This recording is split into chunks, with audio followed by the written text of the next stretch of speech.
Shut up and sit down.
And sit down.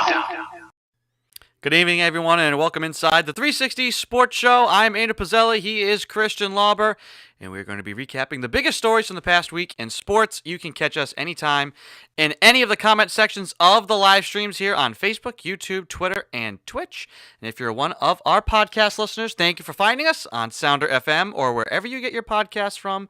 You can find us at the 360 Sports Show at gmail.com if you want to reach us as a podcast listener. And Christian, let's just go ahead and dive right in because I know we're going to talk a lot of NBA, so let's just try and roll through it as quick as we can before getting to the best game of the week.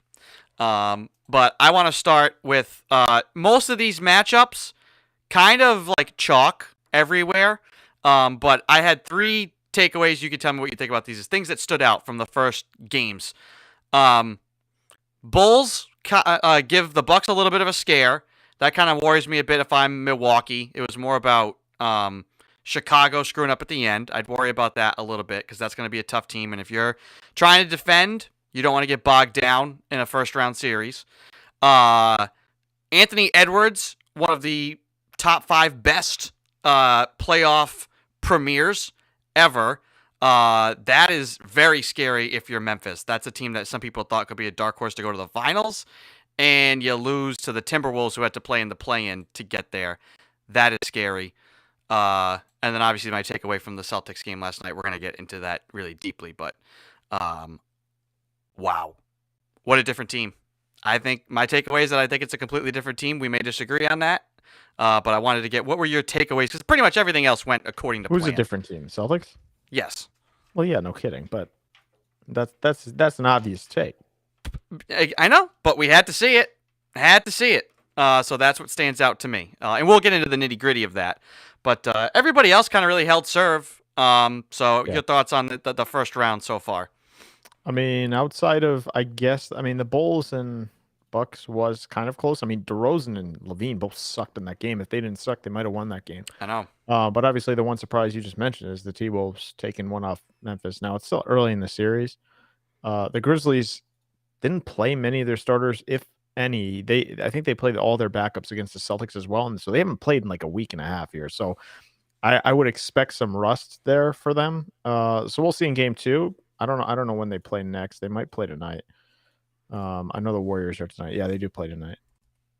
Or no, they don't. But either way, the Warriors won, obviously. Phoenix won. So with the exception of that one game, I think the Bulls-Bucks could be interesting if the Bulls kind of get their shot going a little bit. They can build a wall against Giannis like a couple other teams. They're kind of big for at all 5 positions compared to other teams.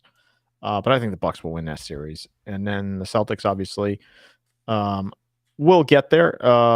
Obviously, a much different team than the last year's series, and even 4 months ago, whatever it's been now. They're a completely different team, and they have their act together. You saw it on the last possession, which we'll get into. Yeah.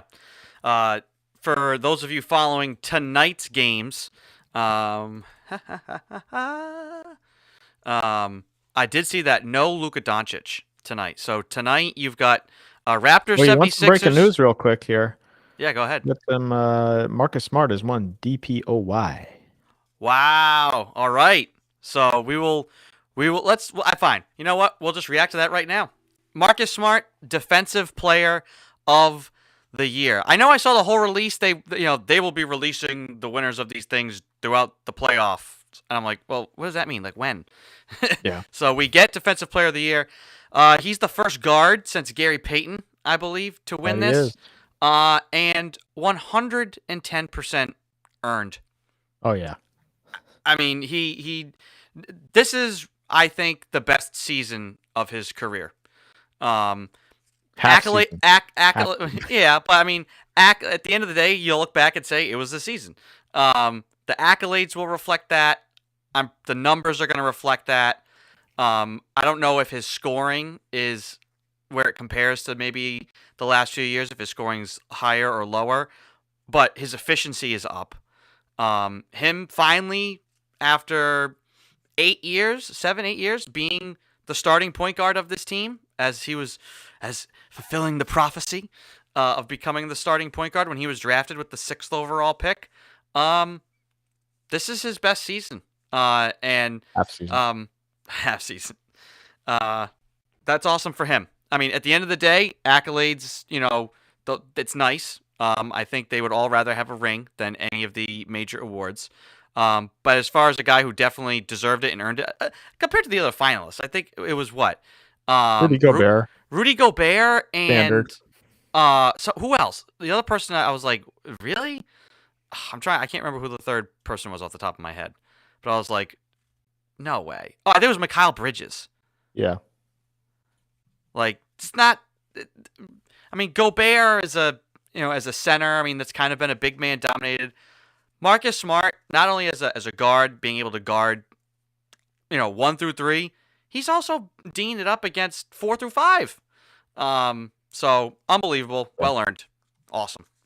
Yeah, I mean he's had a fantastic year. I mean it's about I would say a little over half year Christian, half year. I would say a little bit Half year Christian. over. Let me get there. I would say it's a little bit over half of a season that he's been fantastic. I mean he's changed his whole reputation here real quick. He was rumored to be in trade talks. I was ready to ship him out. Yeah. I was ready.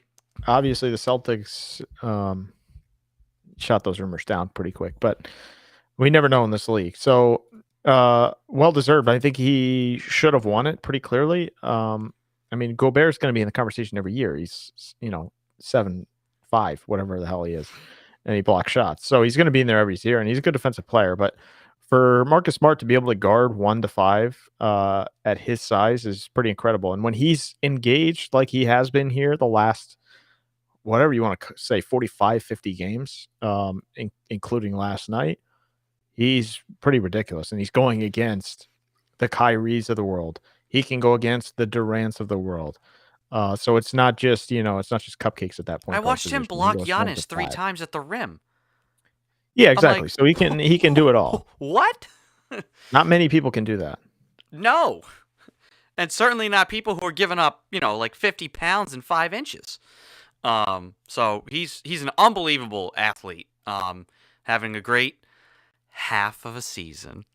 But you know what? It's as bad. We look back 4 months ago, as bad as it was, the next 4 months were so good to make up for it and then some. He's playing the best. I said this a couple months ago. He's saying he is without a doubt playing the best basketball of his career, all around, not just defensively, offensively, being a true point guard, passing, everything like that. Yeah. This is from Vincent Goodwill. Marcus Smart, Gary Payton, Michael Jordan, Alvin Robertson, Michael Cooper, the only guards to win Defensive Player of the Year since its inception in 1983. Pretty good crowd. Pretty good company indeed, yeah. That's awesome. That's great. Chris Mannix points out, too, Smart signed a 4-year, $77 million extension with Boston last summer. Some were skeptical, and he says, cough, of the Celtics' commitment, but he's turned himself into a high-level point guard and now the NBA's top defensive player. And if this is the level of play he's going to keep up, that contract is a Looks steal. pretty good. Yeah. And people a lot of us criticized that move, signing Robert Williams to a long-term extension at the time. now we're like kind of going back to then come forward again. But like, I still got to give it up for Brad Stevens, the man who's kind of just like sat in the shadows this whole year. He did an interview this week. It's like the second interview he's done all year. I think he has to get a lot of credit for the tinkering that he's done with this team in a short period of time. How about that Al Horford move? Jeez, oh my gosh. And talk about a guy that came through in the clutch. Playoff Al yesterday. He's been good all year though. He has been solid all year. And this is the thing about yesterday is like everybody, who touched the floor, really honestly for both teams. That's what made that game great, and I think it's going to make the series great. Everybody who touched the floor kind of played well. Like I don't really look at that game. Who played poorly? Who do you look at who's in that game and you're like, oh wow, they just sucked? I think there's a reason Grant Williams didn't play that much. Well, that's a matchup thing, but I didn't look at him out there and being like, oh, those were brutal minutes. He sucked. They won by 1 point. If he's going to go 0 for 4, he's not going to see the floor much more than he did last night. So maybe not, but and they're not going to win games like they did last night if he and those guys are getting important minutes. Derek White, I thought, was kind of a nothing factor last night as well. He needs to push more since he's like 1A off the bench behind Smart. Like, I don't know. I don't think the bench gave you a whole lot last night. No, but I got outscored like 30-17. It wasn't good. But I thought, whatever. Fine. I concede one round. Ding, ding, ding. Look, where do you want to start with that game? How do you want to digest and break down that game? Tale 2. Look, I think the Celtics and Nets are pretty close just because here's where I'll start. The Celtics, to me, are clearly a better all-around team. They're better defensively, and they're better in the half-court offensively, in my opinion. The Nets have two really, really high-level players, and in the NBA, that means a whole hell of a lot. So you want to tell me the Celtics are the better team? I won't disagree with you. The way they're playing, I think they are. As a cohesive unit, I think the Celtics are the better team. But the problem is you have two guys on the other side that I thought Durant was kind of meh last night, and I think they played him pretty well, but he still got 23. He can get 23 in his sleep. So the Celtics are the better team, but again, I think the Nets can muck it up a little bit, and guys like Dragic and Clayton, is that his name? Clayton, I think. Those guys can come off the bench and give you a good minute. Clayton, whatever. Sounds like a Key and Peele guy. Jackson, Claxton. But I think Dragic outplayed Derek White, and I think their bench kind of outplayed the Celtics bench. So when Smart came off the floor, it didn't look as great around Kyrie. I thought he kind of took over there. It even blew by Tatum a few times, which, that's going to happen. Irving, for all my gripe, he is a fantastic basketball player when he's on the court. Whether he's flipping the bird or not, he's a really good player when he's right. But that is my biggest takeaway from this series, and going into further into the series are the Celtics going to be able to win games like they did last night more than just that once? Like, it was good to see that win and how they won it. I think they're the better team, but I still worry about the Nets because of those two players. Yeah, obviously you've got two Hall of Fame scorers. Like him or hate him, Kyrie Irving is a Hall of Fame basketball talent. He is. And he can just go get buckets. And there was a point in that game where he scored, 100 level degree of difficulty on he scored on Pritchard, and then they're like, okay, that was a pull up. He's a little too small. Let's put Derek White on him. And he dotted up Derek White. And they're like, okay, Marcus. He scored on Marcus, and then he had two moves where he shot over. He blew by Tatum, and then he had one where he pulled up in the lane on 4 guys. And you had Marcus coming back to try and swat him from behind. You had Tatum in front of him. You had Horford there trying to block the shot as well, and he still put one in. So that's what you're dealing with that guy. In the end, I think the crowd got into him because that last play by him, talk about selfish basketball. He dribbled 24 seconds off the clock and into a double, or 22, because he gave it up to Durant, who had to jab 3. Yes and no, though. I don't know how much of that was the crowd and how much of it was, well, I've just scored about 30 points in the fourth quarter, so why not do one more? True, but you don't think he wanted to be the one to put the dagger in? I mean, there's probably part of that, yeah, little bit but of I that. also think like he was feeling himself. Oh, a but he little bit. was. Now, Yeah. I look at it, I will agree with you. Like, no matter what in this series, those two guys scare me. Nobody else scares me on the Nets. And Dragic does. He just loves playing the Celtics. It's just he he could be that does. one guy that gets you like 14 to 20 points and you win a game because of it. Yeah, and he's scrappy, but he is old. So that's the only thing is I don't know. Old, 35. Yeah, but I mean, you could tell he doesn't have the same pop anymore. Like the injuries have slowed him down. Sure, yeah, but I mean, he still scored 14 pretty easily last night. Yeah, I think some of those were them kind of. There was a few where he was left alone off like a carom rebound. There was one where like two guys collided. Then there was like he scored a crazy floater. Like, I don't know. I worry. Hey, if Goran Dragic torches us, okay, then whatever.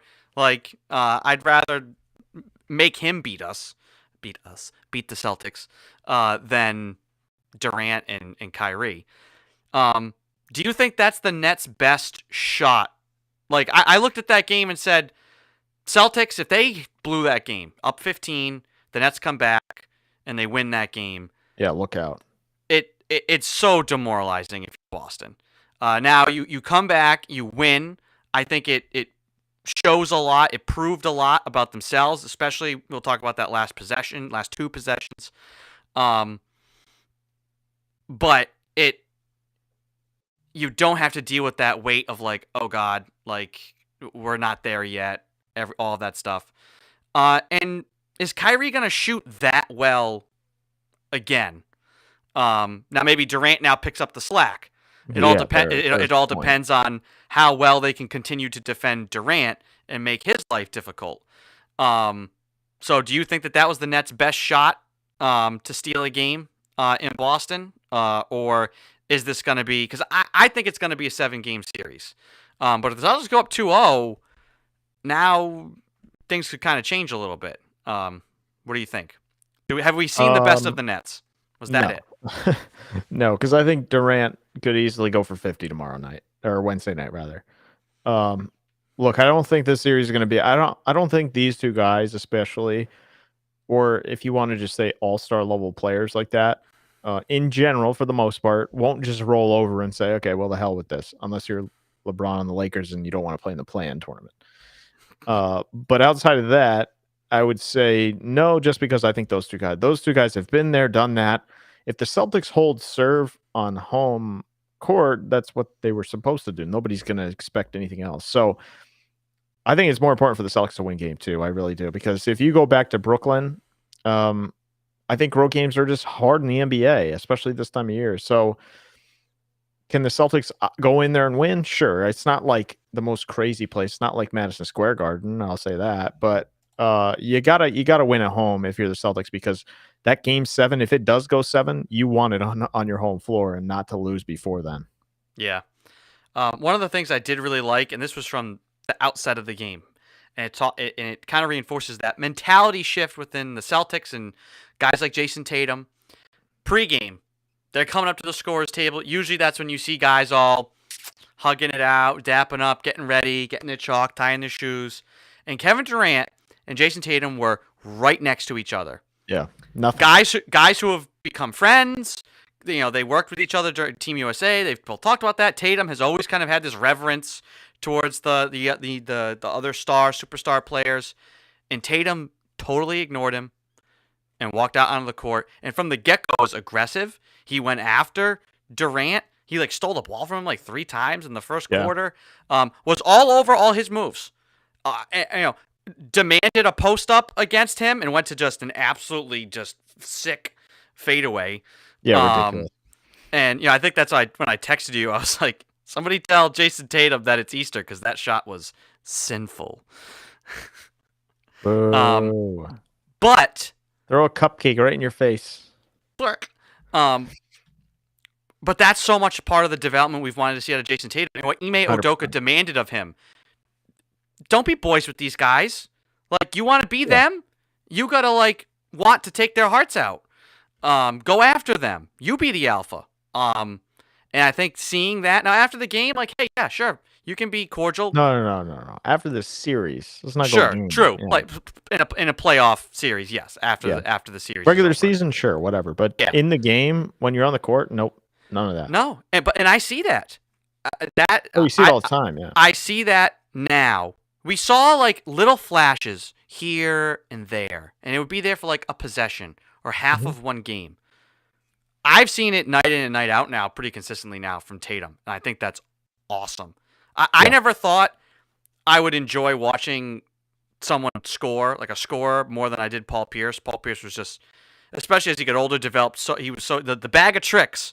Tatum can do it all, and now it's not just the scoring, it's the playmaking, it's the passing, the court awareness. He is now the complete package. You can also do it on the other end too, especially like maybe not smaller guys as much. Kyrie blows by everybody though.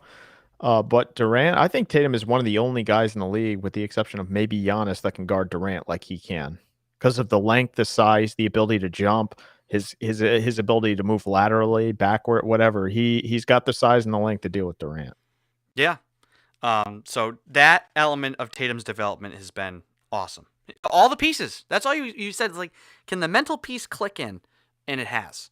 And I think it's here to stay, hopefully.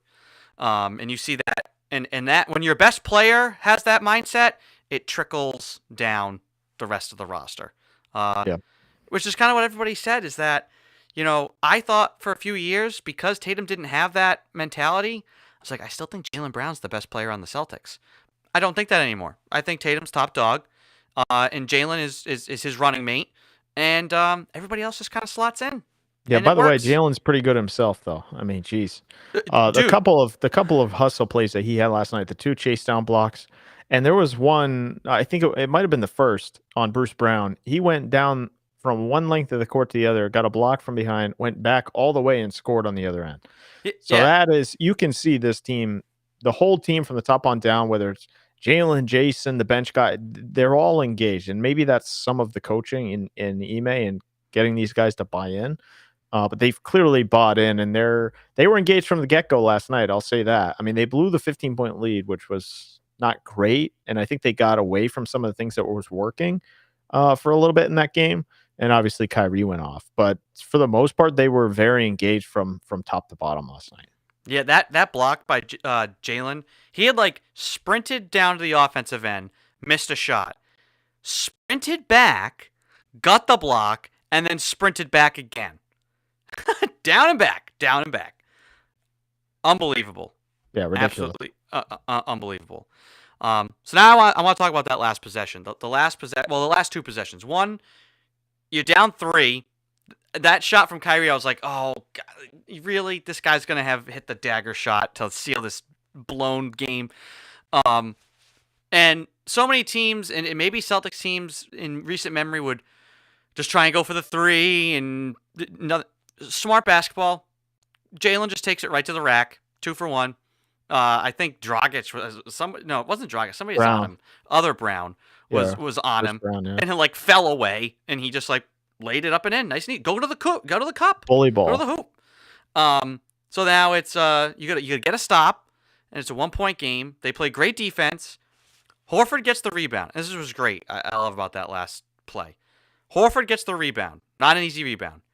Gets it to White, who gets it to Jaylen, who a little bit of a heart attack dribble down that right sideline. I was like, oh boy, this is where he dribbles it off his foot and it goes out of bounds. And we're all like screaming our heads off. 5 seconds, he's at the elbow, kicks to Marcus. Marcus, who it's like, don't shoot, pumps. It's like, don't shoot, dribbles, like, don't shoot. Then he's passing. Well, now it's like 3 seconds. And he passes the ball, and I'm thinking, oh, God, he's going to the corner. They're not going to get a shot away. Yeah. All of a sudden, here comes Tatum's mitt. Whop! Grabs it, spins, up, in. No time left. Everybody on the team touched the ball. That last possession. Everybody touched the ball. On the floor, you mean? On the floor, yeah. Luke Cornett's not like on the bench like, hey. Yeah, he touched the ball afterwards. I got it. I got the ball. That's what made that awesome, and just the maturity and the poise. And guess what? It's people are getting on like talking about hyping up Marcus Smart not shooting the three, pumping it, and making the right play. How about Jason Tatum not just hanging at the 3-point line, recognizing as soon as Durant turned his head, I'm gone. That to me, again, is just part of this team's awareness and their development. You mean hanging flat-footed out by the 3-point line, like the guy defending him? Yeah, basically. Yeah. Which was just awesome. Colin even says it here in the comment section. That last possession for the Celtics was the antithesis of the first half and really last few seasons for the Celtics. Passing the rock, trying to find the open man, moving the feet, and perseverance. Exactly. But like that's how narrow, like, you know, if they lost that game, if they didn't get a shot there, we'd be sitting here saying, this is like another calamity. This team sucks. They can't. There's something wrong with them. But in a way, having to like be put in that moment and then overcome it, like they repeatedly were taking punches from the Nets. Then they built a lead. Then they choked it away, and you thought, oh boy. But they find a way to keep punching back, literally and figuratively punching back, because as Colin also says, Brown was just oozing blood from his nose from incidental contact trying to get that ball back. How they not calling fouls sometimes. Like I don't care if it was like unintentional. If a guy catches a guy in the head with an elbow, it's a foul. Not in that case though. Yeah, but compared to some of the other, there was a point there where they were calling ticky-tack. The whistles were out of control. So then it's like, then a guy actually gets walloped in the head, and you're not going to call that. But Brown, he ran square into his elbow though. That play though, I mean that end of that game, what Jaylen Brown literally looked like he had been in a fight. I mean, they were talking about Steve Nash. Steve Nash like broke his nose and was bleeding, but I've never seen the double nose plug in a game. That's a new one. Out there. Yeah. The double nose plug. Well, Jaylen Brown just needs to bring back the goggles from 2018 and the double nose plug. There you go. Yeah. That is hopefully will not happen. Hopefully it's not broken or something, because he got popped a couple of times in that game. Yeah. And it wouldn't stop. But yeah, I mean, what do you think, Christian, about that last possession? As Colin says, epitomizing, or the antithesis of the beginning of the year and epitomizing what this team has been the last 4 months. Oh, yeah. I mean, look, if you go back before this run that they've been on for a while now, Marcus Smart either shoots that ball or Jaylen dribbles it off his foot or tries to go against two and throws it over the hoop, and the game's over. And that's like, okay, well, Celtics lost a close game again. Here you go. But the passing is just, I think it's even both sides of the ball. You get a double on Kyrie, kick it out, and Tatum is stuck to Durant, forcing him into a bad shot. Horford grabs a rebound, and one of the most important things of the night was Brad Stevens not being on the sideline to call a timeout there and ruin everything that they were going to do at the end of the game. So credit Ime as well for letting them play and kind of trusting them. That I know he said it after the game. Mr. Brad Stevens would have called a timeout there, I guarantee you. We'll never know. Mr. Brad Stevens would have called the timeout once there was like already 3 seconds left, and he feels like the possession isn't going somewhere. And yeah, maybe. Oh, at this point, dude, like, what are you doing? Now we got to inbound it again with only 3 seconds? But I just think it sums up. I mean, look, Jaylen passes when he could have easily forced it up into 2 guys. Smart has 2 guys running at him. That was just labeled for Rainbow City, and he's going to throw it over the backboard into the 3rd row. Instead, he pump fakes and gets into the next layer, and Tatum makes a fantastic cut. I mean, Derek White was open in the corner. I don't know if he gets the shot off if Smart tries to kick to him. No. In that situation, there's not enough time. But Tatum with a great cut. He caught both Kyrie and Durant kind of sleeping there. And I'll take that all day, especially rather than some dumb step back 3 or like get Tatum going to the basket. I'll take that any day of the week.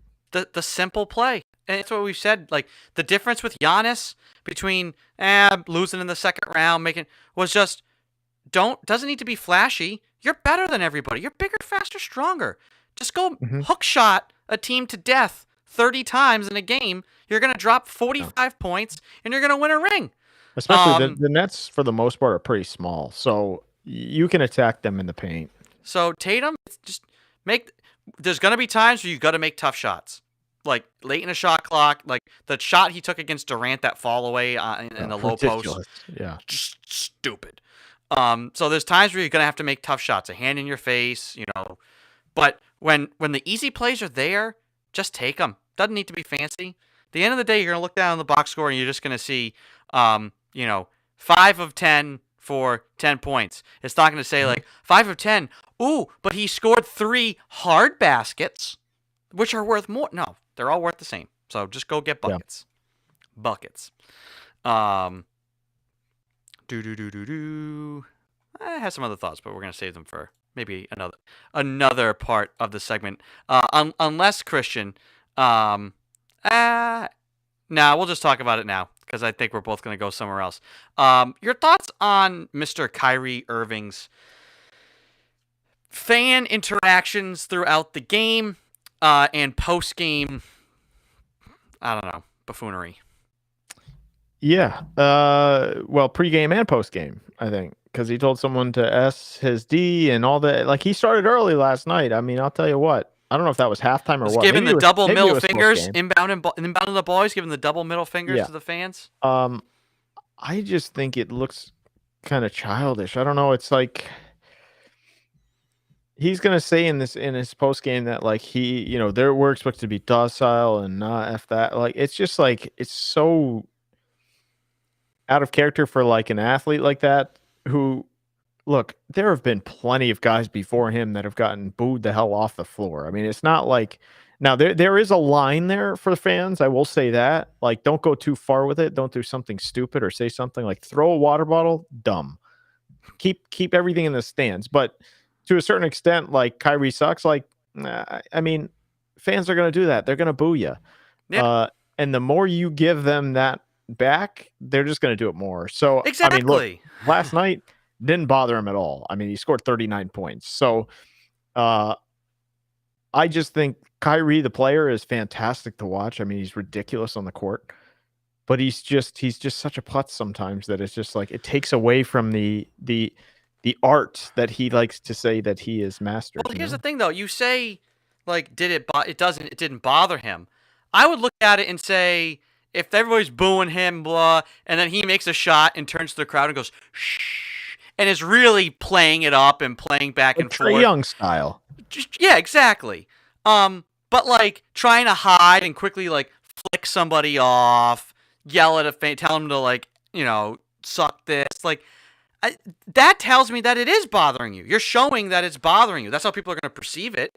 And you're right. The more he does that, the more cameras are going to be out every single time and catch him saying something or doing something, flicking off a fan, and like it won't stop because then he goes up and he'll say like, I don't really get it. Like, I was here 3 years ago. Like, I've been on the Nets now. It's like, dude, you more than reinforcing that, you aren't a Celtic and never were a Celtic and never could be a Celtic because you don't understand Boston. They're never going to forget. Like 50 years, the Celtics could win another 10 championships. And people are going to say, yeah, but Kyrie really cost us. We hate him, blah, blah, blah, blah, blah. Like, it's never, he could donate $1 billion to the city of Boston and people would still say he sucks. Like, yeah. Oh. Well, did I just go, am I back? You just blipped. I blipped. Did you just get Thanos real quick? Maybe I did. Put me back on my right side, my appropriate side. There we go. Throw me off there. But yeah, I mean, that's just how Boston is. They're never gonna forgive. They're never gonna forget. So you know what, dude? Just embrace being the villain. Like, just lean in. Like, shush the crowd. Like, play it up. Or guess what? You know how you get those people? They ask, "Oh, Kyrie, what'd you think about the crowd? Like, did it bother you?" And you just say, "What about it?" I don't know. Yeah, they're loud, but I've been in loud stadiums before. I mean, I didn't really hear them saying my name. Like, look at Trae Young in Madison Square Garden with that Knicks. The Knicks say "F you, Trae Young" every time he walks in that building, and he just laughs it off or he plays it up. And you can act a certain way like that. And look, the fans need to stay within the lines. I'll say that again. I think that's pretty clear. Oh yeah, like, nothing racist. If he's being junk, no racist. Yeah, like keep that crap out of there. But I think overall, look, I went through the early days of Yankees, Red Sox, and A-Rod slapping the glove, and Don Zimmer and Pedro and that whole thing, and then Canadians and Bruins. So I like the kind of hate that you have. I think that adds a little entertainment to it as well. Whether it's between a player and fan base, two teams, whatever it might be. Within reason. I think Kyrie flipping everybody out, it's not a great look. Exactly. There's a space for, hey, fans want to give it, I'm going to give it back. Then yell, hey, Kyrie, you suck. Oh yeah? What do you do? What are you a trash man or something? And trash talk back. Flicking the bird, like it's in. I don't know. Pete and Gansett says, shouldn't the NBA take a look at Kyrie's behavior? What he did wasn't good for the brand and highly unprofessional. Yeah, I mean, Kyrie says. Kyrie said that after the game. He's like, well, they expect us to be, like robots and bland up here, blah blah blah. It's like F that. It's like, sure, that means you could say something back. You could do the choke sign. You could hit that 3 and like wave bye-bye to the crowd. You could do all of that. Because guess what? Just yelling, "Hey, you suck!" That is as old as sports itself. Yeah.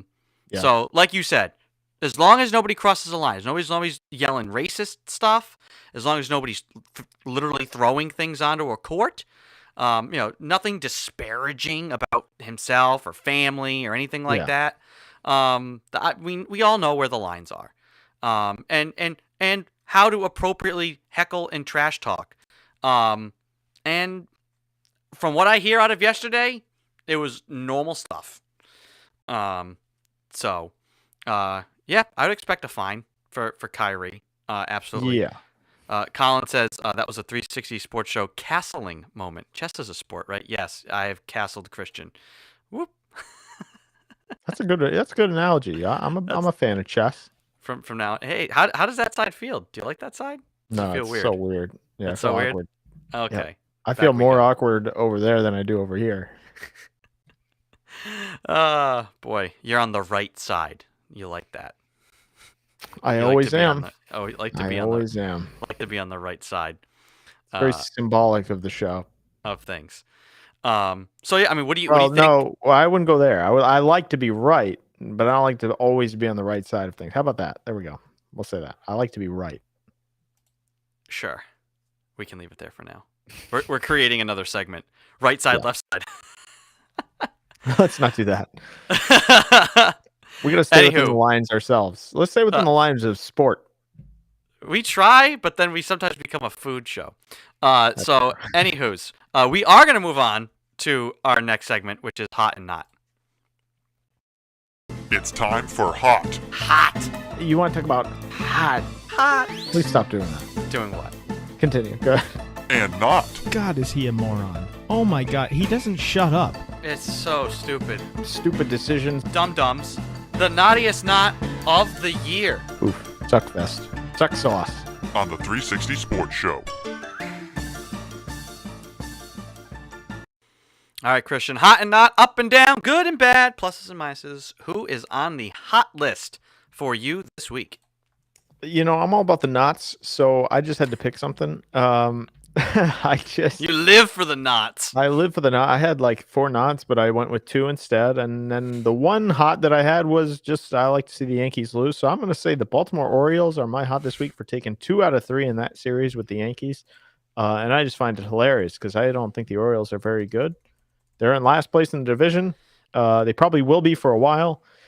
And the Yankees that are supposed to be contending for a World Series here. Now, look, it's early, but I still think it's funny. So, hey, I mean, the Orioles just won 20% of their games against the Yankees. Exactly. Not 2 against the Yankees. 3, I like it. I mean, against the Yankees, they just won 20% of the games they'll win this season. Exactly. Pretty much. Which is absurd to think about. Yeah, I mean, early on, the thing is, though, like in baseball, you always say, oh, it's early. But very rarely do teams start poorly and make the playoffs. I mean now, True.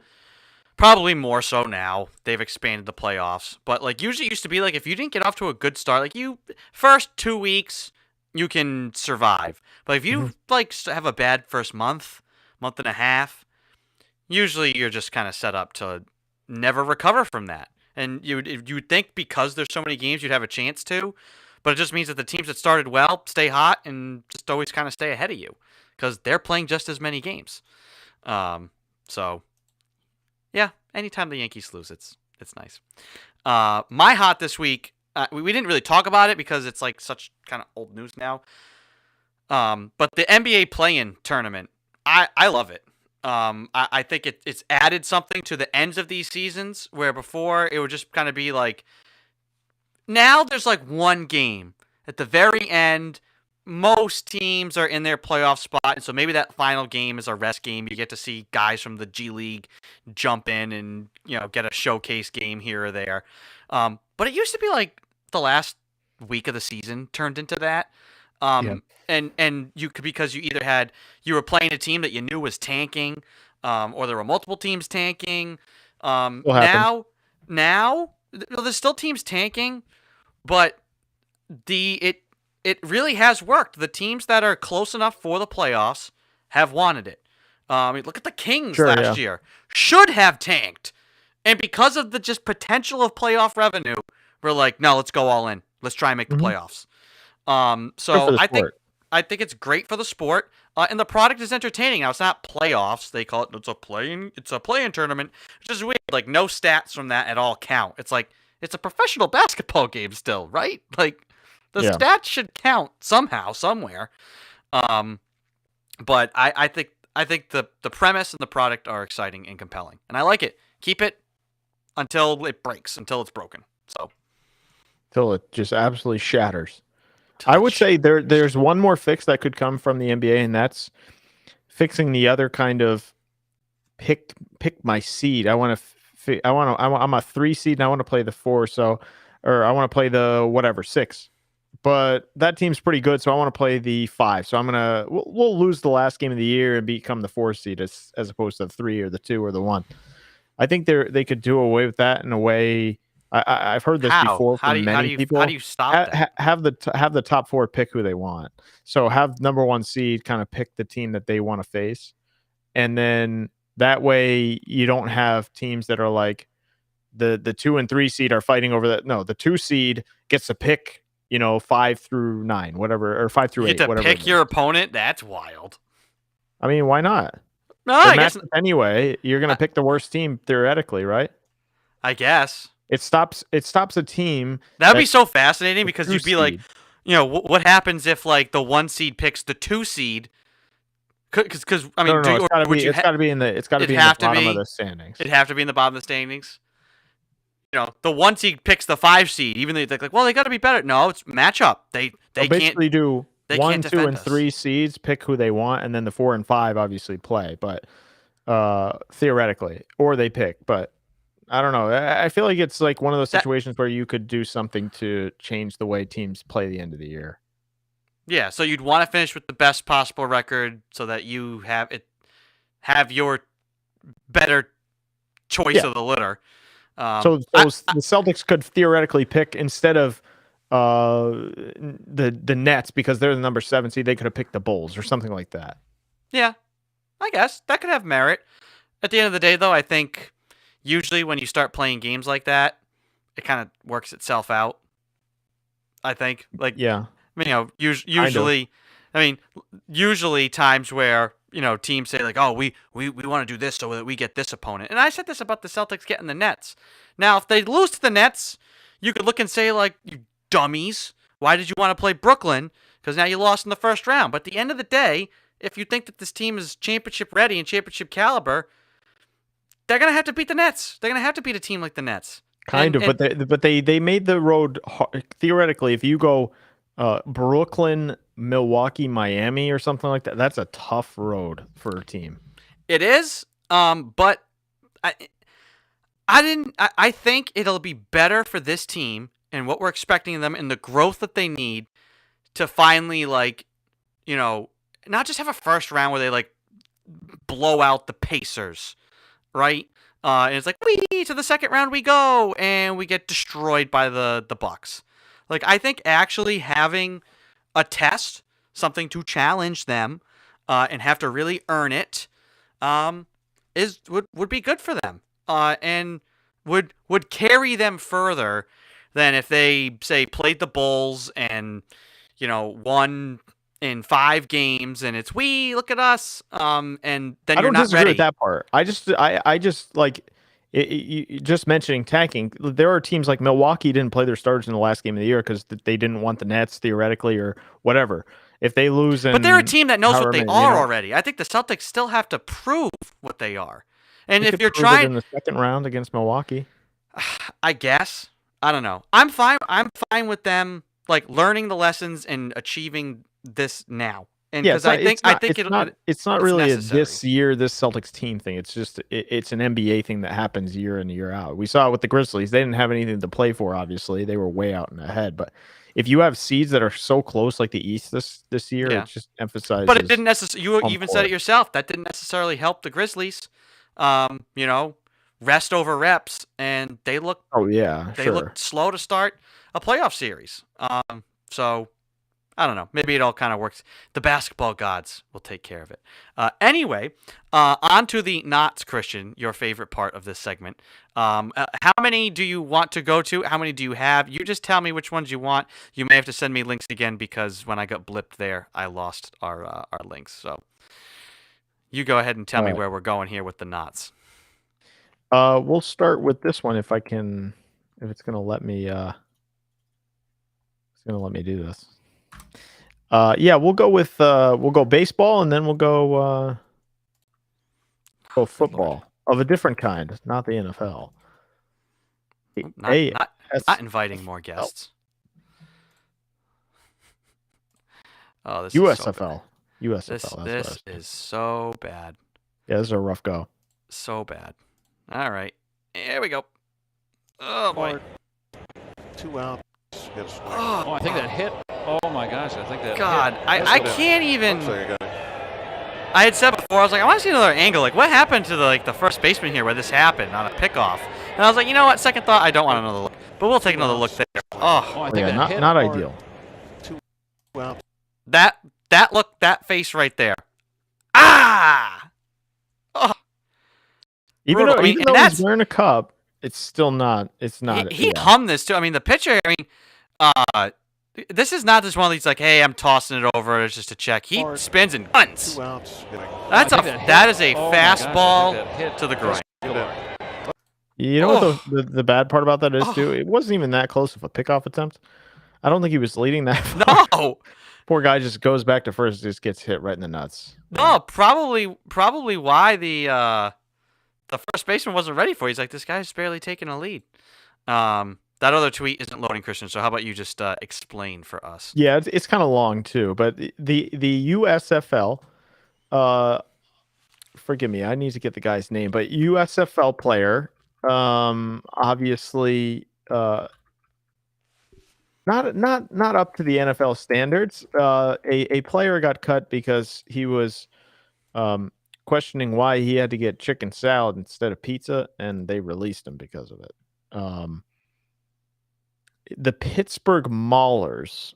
That's a hell of a name, but yeah. So this was Devon Smith got cut by the Pittsburgh Brawlers because he wanted pizza, a slice of pizza, as opposed to chicken salad. And when the guy, I guess they asked him, chicken salad, is that okay? And he said, no, can I have a slice of pizza? And the guy behind the bars, theoretically, whatever it is, the cafeteria, said, no, is that going to be a problem? And he said, yes. In his words, that's what he said. They deemed that as disrespectful, and they released him. Which I think is one of, if not the dumbest thing I've ever heard in professional sports. This is the Salem witch trials. To release a guy that Prove that you're not wanted a witch. pizza. You're not allowed to have pizza. You have to have chicken salad. And if you say no, you get your ass cut off the team. With no investigation. Yeah. Clearly not up to the NFL standards. At least the NFL would do a sham investigation. No investigation. I mean, he's at all. talking to the owner, and the owner is basically saying, like, I appreciate you sharing your side of it, but it's what's done is done. And I'm just like, what are we doing here? The guy just wanted a slice of pizza. He's just trying to play some football. Leave the guy alone. Just give him a slice of pizza. I just don't. This is one of the dumbest things I've ever seen. Well, this is why, again, like all these leagues never make it, right? There's True. something. It's not that surprising. Now I'd like to see one of these other leagues succeed, because there is a plethora of NFL worthy talent, and there's not enough roster spots. That's just facts. So to have a space where these guys could go after college, if they can't make the pros, or if you're a guy that like makes a roster, gets cut, but still has potential, like there's kind of like a hope and a fallback. A minor league, even if it's not truly a minor league for the NFL, there's somewhere to go. Like there are for every other sport. I mean, granted, it's not in the United States, but like guys who flame out from the NBA, a lot of them go overseas, play overseas. Have a lot of Jimmer Fredette wins championships and makes millions of dollars over in China. Stephon Marbury played another like 15 years after his NBA career was done. Won rings, is now a coach. He's making a bucket of money over in China. And guys go playing. I mean, hey, we're getting pretty close. Talk about prophecies. James Young is almost ready to circle back to the NBA and fulfill like the Gerald Green like circle of, is he? Of flame out draft pick, go overseas and then return. The Dude, prodigal what is he, like, son. 45 now? James Young? No, he's only 23 now. Because he was like 17 when they drafted him. So this, I want to see one of these leagues succeed. Not secede. I don't know if it's going to happen. Maybe The Rock with the XFL will be able to have some success once they could come back in another year. I don't think I will ever watch a USFL game after seeing a guy get cut because he wanted a piece of pizza. I'm sorry. I just can't get behind the product if you're doing that. Wait a minute. Are you saying, Christian, that you're going to put the USFL somewhere? I'll be honest. I don't know anything about this player, but at the same time, there's guys in the NFL that have done very bad things compared to eating a slice of pizza. I'll just say that. So, like, what are we doing? Not sure, but this was a big old knot for me. I'm saying, is it such a knot that it has to be locked away? No, because I think it needs to be shared. I think I meant the league. I meant the league itself. USFL. I'm gonna put the Pittsburgh Brawlers and their owner. They're going to the ball locker.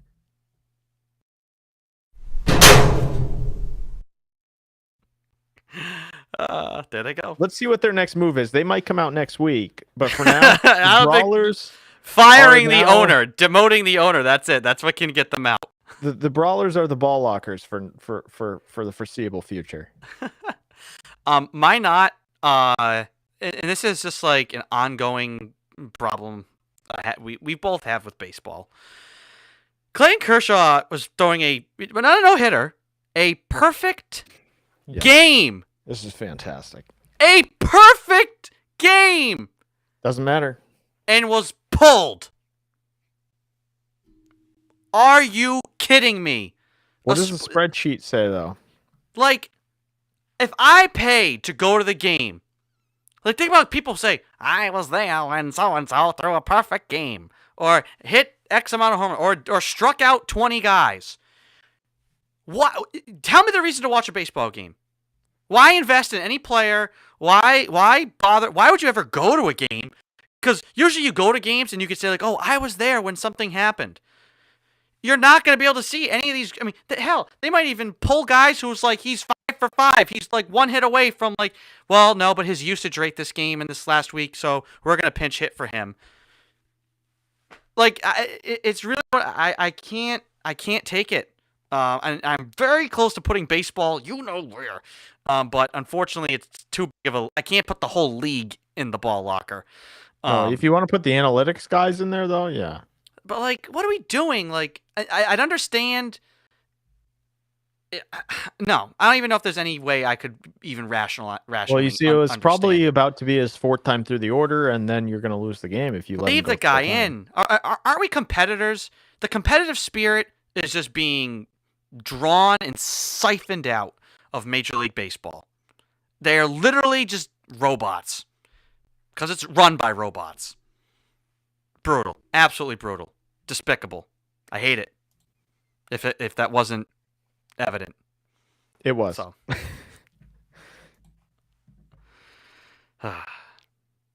Christian feels the need to not add a single thing to that because I said it all. Yeah, I mean, I don't know where else. I just think this is the game. So I like accept it, and now I just laugh at it. I saw that. I was like, you're got to be kidding me, right? Yep. Pulled with a perfect game. If it was a no-hitter, like Kershaw's gotten a no-hitter, I would have said, like, whatever. It's like the 5th game of the season. Perfect games don't happen that often. Give the guy a chance. Give him a chance. The 5th inning. The 5th inning. I can understand if it was like the 8th inning. And you How many pitches did he have though? Like God, 70 something. I have to look up Clayton Kershaw. It was probably his 3rd time through the order, and we don't let guys go through the order 3 times. Despicable. Absolutely just grotesque. Game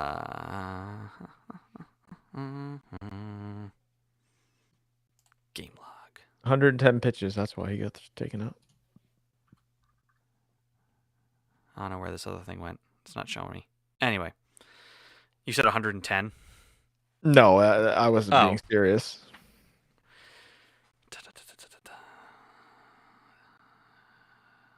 80. Guys used to throw like 140 pitches. And then pitch the next day. Now we're down to pitch like the next day. 65, and that's it. You're done. Yeah. So stupid. Speaking of baseball, Red Sox pitching. I think dreadful. I've already said on the show I'm very ambivalent of investing too much emotionally into this Red Sox season because until I see what Chaim Bloom is going to do with the team, extend Rafi Devers, please, and keep Xander Bogaerts around. But I have a feeling they're gonna try and manage it the way that Fenway Group has managed Liverpool, and I just think you're going to become a perennial, especially with the expanded playoffs. You'll be a above average team that like statistically is good, but is no fun. And it just becomes another boring generic baseball team. They're John Lestering the Xander Bogaerts thing. It was like 5 years, 100 million or something stupid like that. So that's not in a good spot. And look, Bogaerts is not a guy to like yank around like that. That ain't cool. He's been here his whole career. Like, either give the guy a legit offer or don't even bother. So we'll see by the end of the year, though. I mean, look, I believe Scott Boras is at least the agent of Rafi Devers, I want to say. So yes, he's a tough guy to deal with anyway. So it can come down to both sides. But man, without them two, I don't know. I don't know where you go. I guess you have some prospects, but I would rather the Red Sox should not be the we got these prospects coming up. Like, no, you're the Boston Red Sox. Yeah, but it's not the Red Sox anymore. It's Chaim Bloom's Tampa Bay Rays. This is what they do now. So, and that is why I am standing over here. Although I am Team Walker fading right behind now. you. I will just leave the baseball talk to you, Christian. I mean, to be fair, we heard this last year from you, and then by like October 1st, you're like, okay, I'm all in. So we'll see what happens. That was different. I was saying, there's a difference between saying I don't believe what I'm seeing, and me saying I'm afraid of what I think is going to happen with this team from a managerial standpoint. Yeah, I think we need to roll tape. We can roll tape. I know what I said. I know what I'm about. I don't know. Okay. Are you about that, though? I'll say I have been off and on with the Red Sox, but I hope they make the playoffs. I am Team Michael Wacha. Watching him pitch. Make the playoffs? How? As like essentially an expansion wild card team? No, they probably have to go wild card. Yeah. Which is possible. I mean, the Yankees are losing the Orioles right now, so we'll see what happens. Wait, currently? They're no sure thing as in either. right now? Again? No. They're done with that series. Okay, that's what I thought. but they just lost 2 games, obviously. But I think their pitching has been up and down. Their bullpen is one of the best in the league right now. I will say that. And Garrett Whitlock, who they did sign actually to a 4-year deal, has been really good. The problem is you can't use him every day for 4 innings, and the way their starting rotation is built, it's like have Rich Hill pitch 3 innings and then Whitlock pitch 4 and take you into the 7th. So the way their pitching is, I don't love it, but that's also the way the game is now. It's a lot of teams don't have a Kershaw, Pedro Martinez, a guy like that. So it's a lot of, okay, your starter's going to go 3 or 4. Then you have that mid-inning guy, which is Whitlock for the Red Sox, and he'll go 3 or something like that. And then see where you're at in the 8th or 9th. So, but I will say my surprise so far, there's a long way to go. I can't get too wrapped up in it, but is Michael Wacha, who's been really, really good so far for the Red Sox. So I'm pleasantly surprised with him. He can at least be like a number 3 or 4 for you and give you some innings down there. Yeah. I do have to correct myself on Clayton Kershaw. It actually makes it worse. He was pulled with 80 pitches in the 7th inning. Yeah, I thought it was 7th inning. Yeah. I said 5th. 7th inning. That's even more despicable. Yeah. 6 Despicable outs me. away. 6 outs away. Guy throwing 80 pitches. That's fantastic. Perfect game. Also, in the 7th inning, how many outs were there? Because that would be more than 6 outs, sir. No, it says if he completed 7. Did he complete 7?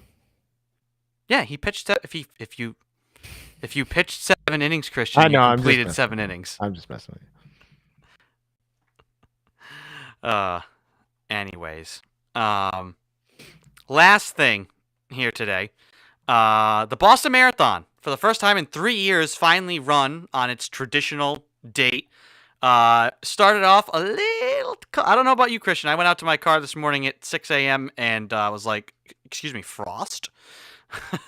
Didn't Yeah, it's expect not this the to be here. nicest spring day. It was a little April chilly. 18th frost. Granted, I don't know about you. I got snow yesterday.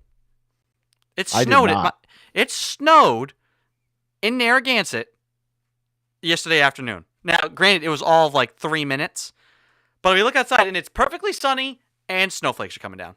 It was pretty cold. Excuse me. But I don't think it was that cold. It was like still in the 50s. But who knows? There's a meteorological explanation. Someone in the Twitch chat can probably. There was cold explain it air to coming us. down from the north that was pushing, And I'm serious. I saw the weather after that the- cold air. after the Oh, Celtics- you after the went to Celtics. Went to After the weather Celtics, report. the weather was on. Yeah. It was on ABC 10 or ABC 10, ABC 6, whatever it is, 6. whatever. Anywho. ABC. But anyway, today started. There's a cold front started coming in from the north. started That's looking cool. down. What was the Christian? What was the dew point this morning? Since you saw the I report, have no freaking clue. 3.2.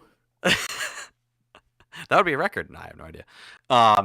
But 25,314 participants from 120 countries and 50 total states. And here are your winners. For the men's wheelchair, Daniel Romanchuk in 1 hour and 26 minutes and 58 seconds. Manuela Schar for the women's wheelchair, 1 hour, 41 minute and 8 seconds. That's insane. Now, somebody was like, "Oh, but like that, they get to go downhill." Oh yeah, and they have to roll themselves up the hills. Let's not take away from. I love that. Please, I love this. please, I love please, this. sir. You with your fully functioning body, get in a chair and haul yourself up a hill for 25 miles. Go ahead. Yeah, I love this. I couldn't do it. I'm very fortunate. Knock on wood. Everything, that I have fully functioning body, and I would not be able to do that. It's incredible. Those people. And I'm glad that when I went to go look this up, it had that, and I didn't have to go like digging to go find the information, because those people who compete absolutely deserve just as much credit as the people who run. Yeah, why can't we just leave it at like what they do is just as incredible? Like I hate when people like, oh, there's always that one guy that's like, oh, boo, what are you doing? It's easier than what I'm doing. Like, just leave it alone. Yeah, exactly. Dummy. And then In the men's elite, Evans Chebet, 2 hours, 6 minutes, 51 seconds. In the women's elite, Perez Jepchicher, 2 hours, 21 minutes, and 1 second. Those are blistering times. I can't even conceive of running that fast, that consistently, which is what it takes to win a marathon. I would love to do the Boston Marathon someday. I think I'm going to start by finally running the Blessing of the Fleet, just a half marathon. Let's work our way up. Yeah, I would work your way up there. Christian, have you? This is just me asking off the cuff. Have you ever run a marathon, and would you ever consider running the Boston Marathon? No, I have not. I'm not a big cardio guy. Like, in terms of I will get on a treadmill and just run 5 miles. I'm just not I don't enjoy that type of thing usually. Would I do it? I think I could get up for it. Yeah, if I went through if I had a year or 6 months or whatever, and actually put my mind to it, I think it could be enjoyable, especially something like that. And I feel like the Boston Marathon is just a cool thing overall. I mean, it's just 120-something-year-old sporting event. It's awesome. Yeah, any marathon, I think I could get up for it if I wouldn't just wake up tomorrow and just say, yeah, I'm running a marathon. No. No.